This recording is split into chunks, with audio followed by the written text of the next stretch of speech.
Merong bagong panggulo na ginagawa ang China na sinakyan po ng mga Duterte at kanilang followers. Alam niyo kung ano yon? Pinalalabas nila ngayon na meron din daw pong agreement o pakikipagkasundo si Pangulong Ferdinand Marcos Jr. sa China sa West Philippine Sea issue. Just imagine, di ba?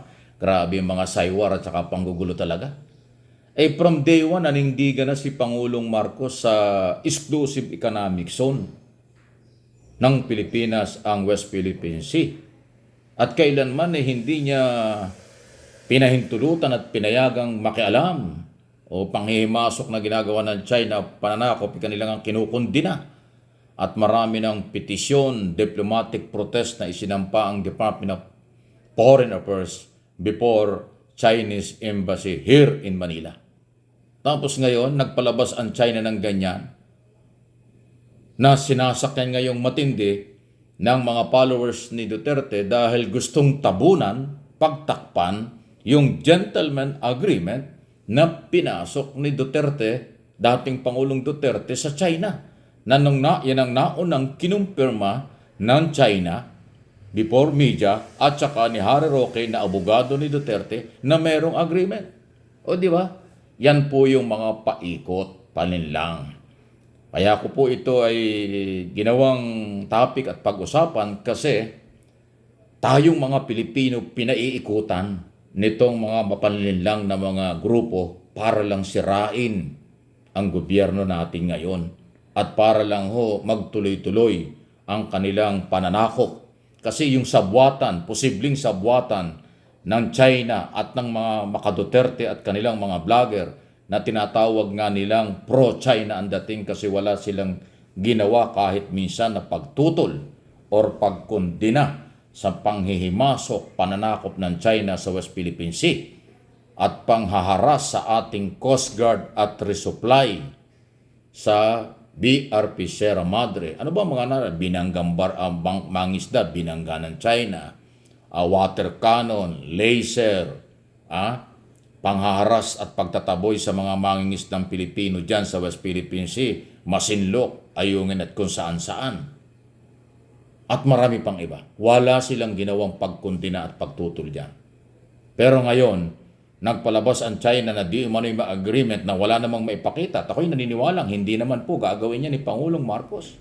Siya nga yung nag-iingay ngayon. Siya nga po yung nagagalit na. Bakit?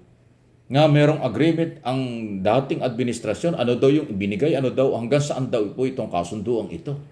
Ngayon binaligtad para lang sirain ang kredibilidad ni Pangulong Marcos. Parte ng saywar, parte ng pagsisinungaling at paninira. Pinaghahati-hati ng China ang mga Pilipino sa isyung ito, pero pinatulan pa ng mga anti-Marcos at pinapalabas nilang meron ngang ganyan. Ganyan po ang nangyayari ngayon. Kaya ingat po tayo. Ako, paninindigan ko po sa aking mga channel dito sa MA Pinoy TV at Mike Abi Opinions kung ano ang totoo. Sakripisyo at paninindigan lang ang kailangan natin. Tulungan natin ang ating Philippine Military, ang ating Philippine Coast Guard, ang Philippine Government at ang ating mga authority kasi pinaninindigan tayo ang ating karapatan sa West Philippine Sea. Yung mga pro-China, nandiyan sila nag-iingay, huwag kayong paninlang dyan, huwag kayong paggamit dyan. Makapili ang dating nila. Kasi ginajustify pa yung panggugulo ng China. Just imagine, ang klaseng mga tao yan. Di ba? Parang masarap pang kausap ang mga bata. Pag pinagsabihan mo, sumusunod eh. Pero itong may mga sungay na mga followers na mga pro-China ang dating. Kahit anong sabihin mo, babaliktarin at babaliktar nila. Papalabasin nila sila ang tama at papalabasin nilang mali ang galaw ng ating kasalukuyang gobyerno. 3 Navy na nga ang nasaktan doon sa pambubumba ng tubig, water cannon, na halos lumubog yung ating resupply. Na hospital sa Palawan yung 3 Navy. Sundalo yun. Kaya tuloy, ano ba sinabi ng Pentagon, ng White House? Sa oras na may mamatay na sundalong Pilipino, yan na yan, pagpapatupad ng Mutual Defense Treaty. at kinatigan ng mismo ni Pangulong Marcos. Sinabi at inamin ni Pangulong Marcos dun sa POCAP, Foreign Correspondent Association of the Philippines, mamamahayag ng mga dayuhan o sa international na yun na nga ang magiging basihan. Pag may namatay na sundalo sa ginagawa ng China sa West Philippine Sea, yun na yun ang simula ng implementation ng Mutual Defense Treaty. Tutulong at ipagtatanggol ng Amerika na mga sundalong Amerikano ang kalagayan ng Philippine military at Philippine government. Yun na yun. Di ba? Tapos alam nyo, matapos lumabas ang isyong yan, ayan, pinalabas ng China na hindi lang si Duterte ang may agreement sa kanila, pati daw itong kasalukuyang gobyerno. Kalokohan talaga eh. Di ba?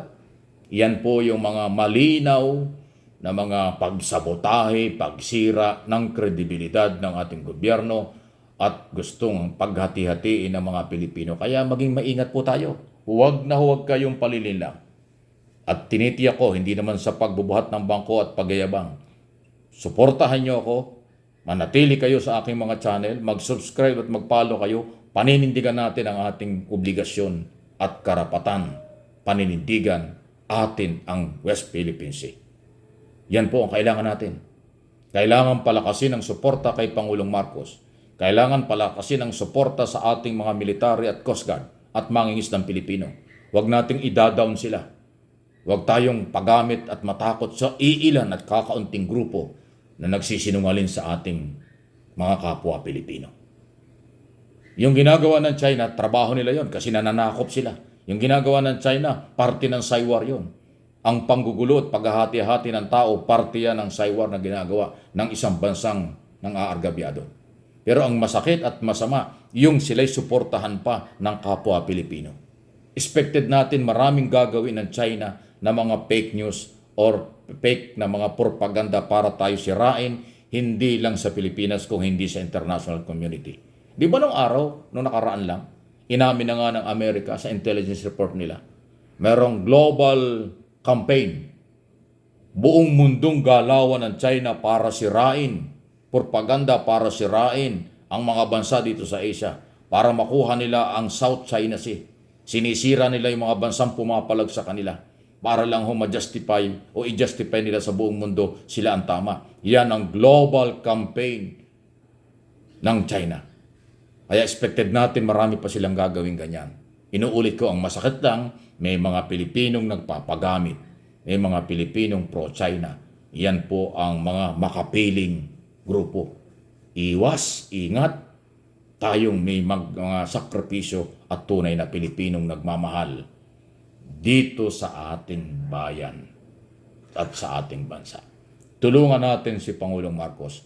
Nasa tamang direksyon ng kanyang paninindigan, kasama si Secretary Di Bocciodoro, General Browner, Chief of Staff, at saka ho ang mga matataas na opisyalis ng Philippine Coast Guard at mga local executive na sumusunod at naniniwala sa kanila rin karapatan dito sa isyong ito.